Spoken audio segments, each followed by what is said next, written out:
বাঙালির আত্মার সাথে মিশে আছে পয়লা বৈশাখ। আর এই পয়লা বৈশাখে কিছু আয়োজন করা হবে না তা কি করে হয়? ছোটবেলা থেকে দেখছি এবং হোস্টেল লাইফেও দেখে এসেছি, তো ভাবলাম বাসায় একটু করি। আমি যখন বিদেশে ছিলাম তখনও করেছি, তো কি কি আয়োজন করেছি সেটাই আপনাদের সাথে শেয়ার। পান্তা ভাতটা শীতের সময় কম খাওয়া হলেও কিন্তু গরমের সময় কিন্তু প্রায় প্রতিদিনই থাকে কম বেশি পান্তা ভাত হলে কিন্তু পান্তা ভাত খাওয়ার পরে শান্তি আসে, প্রশান্তি। তো পয়লা বৈশাখে সেরকমই একটা আয়োজন করেছি। তো আমি সব কিছু নিজে হাতে তৈরি করেছি। বাদামের কটকটি মেলায় যা যা পাওয়া যায়, তো বাদামের কটকটি তৈরি করার জন্য যা যা লাগবে চিনি দিয়েছি, হালকা পানি দিয়ে এটা হচ্ছে করে নিব। তারপর বাতাসা তৈরি করেছি, তো এটা হচ্ছে বাতাসার খামির। এবার বাতাসাগুলো এবার প্লেটে যে একটু তেল ব্রাশ করে নিয়েছি, তারপরে এর পরে আস্তে আস্তে করে দিয়ে দিব। এটা যত দ্রুত করবেন তাহলে সবগুলো বাতাসার শেপই আপনি নিয়ে আসতে পারেন। দেখেন আমার বাতাসাগুলো কি সুন্দর হয়েছে, এবং আসলেই অনেক সুন্দর হয়েছে বাতাসাগুলো। তো বাতাসাগুলো তৈরি করার পরে আমি হচ্ছে একে একে মানে মেলায় যেগুলো পাওয়া যায় সেগুলো কিছু কিছু আমি বাসায় তৈরি করার চেষ্টা করেছি। তো সম্পূর্ণভাবে আর কি সেটা আপনাদের সাথে শেয়ার করেছি। এখানে হচ্ছে বাতাসা তৈরি করার পরে এবার হচ্ছে বাদামের কটকটি যে পাওয়া যায় সেটা। কিন্তু আমার এখানে একটু ভুল হয়েছে, বাদামটা একটু ভাজি করে নিয়েছি সেটা ঠিক আছে, কিন্তু এই যে ভাজি খোসা ছাড়ানোর পরে আরও একটু ভাজি করে নিলে খেতে আরও বেশি মজা লাগতো। আমি অসুস্থ থাকার কারণে এটা আমার মাথায় ছিল না, তো এটা একটু ভাজি করে নিলে অনেক দিন ভালো থাকতো। তো তারপরে হচ্ছে এই যে চিনির খামিরের মধ্যে দিয়ে দিব। এখানে আবার খামির করে নিয়েছিলাম, মানে চিনি শিরা করে নিয়েছি। তারপরে এই যে দিয়েছি কটকটিটা, খেতে এত মজা হয়েছে। বাদাম চিনির এইসব জিনিসগুলো যখন আসলে বাসায় করা হয় তখন সেই ছোটোবেলায় ফিরে যায়, যে বাবার হাত ধরে মেলায় যেতাম, সেই মেলাতে যে এইগুলো কেনাকাটা করা হতো আসলে। তারপরে এই যে কটকটিগুলো আর কি, বাদামের যে কটকটি সেটা আর কি বিছিয়ে দিয়েছি। বিছিয়ে দেওয়ার পরে এটা উঠাবো খুব সুন্দর করে। তারপরে হচ্ছে নিমকিও বাসায় তৈরি করেছি। তারপরে মেলাতে তো হচ্ছে ফুচকা বেলপুরি এগুলো পাওয়া যায়, তো আমি বেলপুরি বাসায় ট্রাই করার চেষ্টা করেছি। নিমকিও তৈরি করেছি। তারপরে হচ্ছে মুরালি বা গজা নামে পরিচিত, এটা কিন্তু আমার অনেক পছন্দ। তারপরে এই যে খামির করে নিয়ে এই যে মুরালিগুলো করার জন্য আর কি শেপ করে নিব। তারপর ছোটো ছোটো করে কেটে নিয়েছি, কেটে নিয়ে এটা তেলে ভাজি করে নিব। মুরালি তৈরি করার জন্য ময়দা নিয়েছি, তেল নিয়েছি, খাবার সোডা নিয়েছি, লবণ নিয়েছি।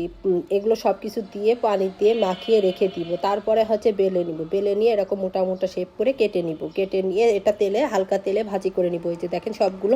এখানে চাইলে আপনারা হচ্ছে কালি জিরাটা ব্যবহার করতে পারেন, তো আমি এখানে হচ্ছে দিয়েছিলাম অল্প একটু। তারপরে হচ্ছে মুরালিগুলো চিনি যদি 1 কাপ হয় তাহলে হচ্ছে আধা কাপ হচ্ছে পানি দিতে হবে, দিয়ে এটা করতে হবে। আর হালকা আছে এটা কিন্তু ভাজি করে নিতে হবে। এবার এই যে আমার ভাজিগুলো কিন্তু করা শেষ। পয়লা বৈশাখে রসগোল্লা না হলে কি চলে? তো এখানে হচ্ছে আমি ছানা কেটে নিয়েছি, ছানার সাথে হচ্ছে ময়দা ব্যবহার করেছি, করে খুব সুন্দর করে এটা মিহি করে আর কি রসগোল্লা তৈরি করব। চট্টগ্রামে গরম গরম রসগোল্লা খেতে খুবই ইচ্ছা করে, কিন্তু আমি কোথায় পাওয়া যায় সেটা জানি না। যদি কেউ জেনে থাকেন এবং আমার ভিডিওটা চট্টগ্রামে কেউ দেখে থাকলে অবশ্যই আমাকে কমেন্টে জানাবেন যে গরম গরম রসগোল্লা কোথায় পাওয়া যায়। গরম রসগোল্লা কিন্তু যশোরে কিন্তু পাওয়া যায়। এখানে হচ্ছে কাউন্টারে, বাস কাউন্টার আছে যে, সেখানে কিন্তু পাওয়া যায়। এখানে গরম গরম রসগোল্লা রাত্রের বেলায় বিক্রি করে, খেতে এত মজা হয়। তো বাসায় তৈরি করে ফেললাম রসগোল্লা দেখে দেখেন কতটা মজা হয়েছে।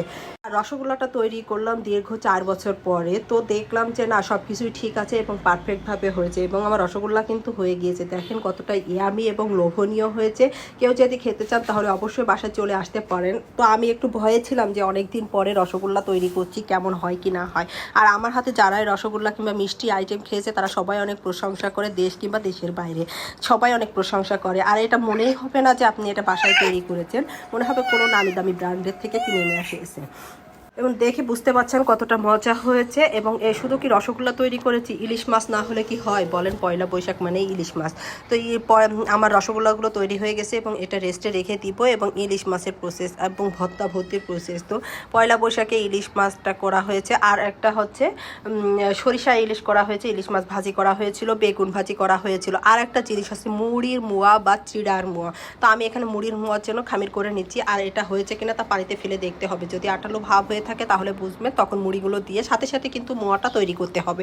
এবং ইলিশ মাছটা আমি এরকম সুন্দর করে কাটতে পারি না, তো আমার হাজব্যান্ড হেল্প করে দিচ্ছে। এই যে দেখেন খুব সুন্দর করে পিস করে নিচ্ছে। এখানে হচ্ছে 2টা ইলিশ মাছ হচ্ছে করা হবে, কিছুটা হচ্ছে ভাজি করা হবে আর কিছুটা হচ্ছে সরিষা ইলিশ করা হবে। ইলিশ মাছ খেতে কিন্তু, আর বাজারে এটা কিন্তু আগেই কিনা ছিল, বাজারে যে পরিমাণ পয়লা বৈশাখ উপলক্ষে ইলিশ মাছের দাম বেড়েছে তা বলা বাহুল্য। এখানে হচ্ছে ভর্তার আইটেম, পটলের খোসা ভর্তা করে নিচ্ছি। এবার হচ্ছে সব কিছু রান্নাবান্না শেষ। পরিবেশনের পালা। তো দেখেন হচ্ছে আমি কুলাই হচ্ছে সাজাই নিচ্ছি, বাতাসা দিয়েছি, মুরালি দিয়েছি, কটকটি দিয়েছি। তারপরে এই যে সব কিছু আইটেম শেষ করে, খাওয়া দাওয়া শেষ করে বিকালের দিকে আমরা একটু বের হয়েছিলাম চট্টগ্রামে সিআরবির দিন। তো তার উদ্দেশ্যে বের হয়েছি। দেখেন রাস্তায় কত পরিমাণ ভিড় এবং খুব ভালোভাবে কাটলো। এবং আমার আজকের ব্লগটি কেমন লাগলো সেটা অবশ্যই কমেন্টে জানাবেন। ভালো থাকবেন, সুস্থ থাকবেন, আল্লাহ হাফেজ।